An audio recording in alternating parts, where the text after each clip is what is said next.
साबिक वज़रा के बंगला खाली करने के मौजू पर मीडिया से बात करते हुए रियासती वज़ीर दाखिला डॉक्टर नरोत्तम मिश्र ने कहा कि उनको अवाम की परेशानी की फिक्र नहीं है, फिक्र है तो सिर्फ अपने लिए बंगला होने की। उन्होंने साथ ही इस मौके पर साबिक वज़ीर गोविंद सिंह के बयान पर कहा कि कांग्रेस में सब कुछ एक खानदान के पास है, तो कमलनाथ ने सब अपने पास रख लिया तो क्या नया किया।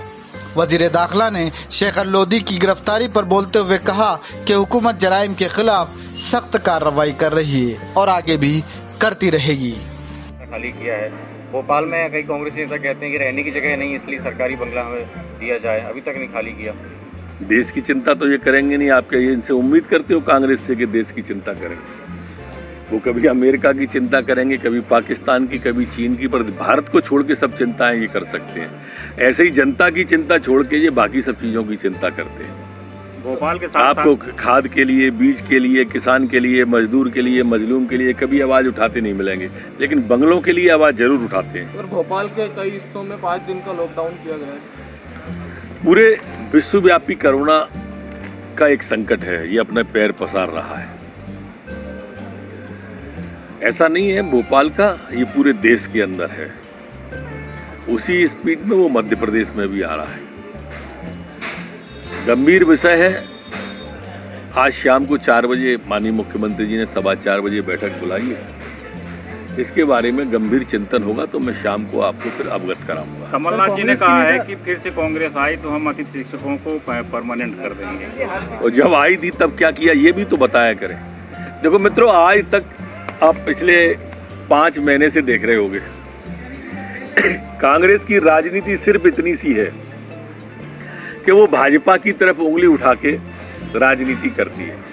आपने 15 महीने में क्या किया? एक भी बार कोई व्यक्ति नहीं बोलता, एक व्यक्ति नहीं बोल रहा। आप जो घोषणा पत्र में घोषणा करके आए थे उसमें से एक भी वादा पूरा किया हो, 10 दिन में 2 लाख का कर्जा माफ किया हो, किसी नौजवान को बेरोजगारी भत्ता दिया हो, किसी बेटी को स्कूटी दी हो, एक भी किया हो तो बताना चाहिए। पर नहीं, हम तो हमारे ऊपर हम क्या कर रहे हैं ये बता के लोगों को वोट मांगते हैं। ऐसे ही करके पहले आए थे झूठ बोल के, अब झूठ काट की हाड़ी कितनी बार चढ़ेगी? चढ़ गई एक बार। सर कांग्रेस में फिर से विरोध देखने को मिल रहा है। डॉक्टर गोविंद सिंह ने कहा कि पार्टी में सारी जो शक्तियां हैं, सारे निर्णय हैं वो सेंट्रल से होते हैं, जो एक केंद्रीकृत हो गए हैं, कमलनाथ की तरफ सारा कर सकते हैं। देखो, कांग्रेस के गोविंद सिंह जी बहुत वरिष्ठ नेता हैं। हालांकि वो समाजवादी पृष्ठभूमि के हैं, लेकिन ये भी सच है कि बोलते खरा है। और उनकी पीड़ा, उनका दर्द अगर छलक रहा है तो आप उससे कांग्रेस की स्थिति को समझ सकते हो। कमलनाथ जी ने केंद्रीकृत व्यवस्था कर ली, इसमें बुराई इसलिए नहीं है क्योंकि यहाँ तो सब कुछ केंद्रीकृत है, एक परिवार के भरोसे ही पूरी पार्टी चल रही है। इसलिए उस संस्कृति को अगर कमलनाथ जी ने मध्य प्रदेश में बढ़ाया है तो गोविंद सिंह जी को समझना चाहिए। उनके साथ जब वो वरिष्ठ क्रम में मंत्रिमंडल में नंबर 2 के व्यक्ति थे तब भी ऐसे विभाग दिए गए थे कि लगता ही नहीं था कि वो वरिष्ठ हैं। ऐसे तो वरिष्ठों का ही समूह है। गोविंद सिंह जी 69 के हैं, सज्जन वर्मा 70 के हैं, एनपी भाई 71 के हैं, दिग्विजय सिंह 74 के हैं, कमलनाथ जी 75 के हैं। मैं वृद्धाश्रम की तुलना नहीं कर रहा उनसे, पर मैं वरिष्ठों की बात कर रहा हूँ कि कांग्रेस में सभी वरिष्ठ हैं। सर सरकारी बंगलों का देखिए, 1.5 साल में इनने पूरे प्रदेश की कानून व्यवस्था को खत्म कर दिया था। थानों की नीलामी होती थी,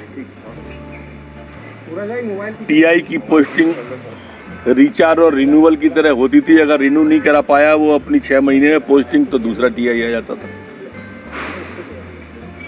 सारे अवैध काम, चाहे वो शराब का हो, रेत का हो, जुए का हो, सट्टे का हो, इस व्यवस्था के बिगड़ने से कारण से फिर लॉकडाउन आ गया।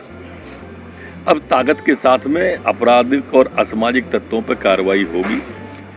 उसी कड़ी में शेखर लोधी एक था, ये हत्या के केस में वांटेड था। 18-20 मुकदमे इस पे दर्ज थे।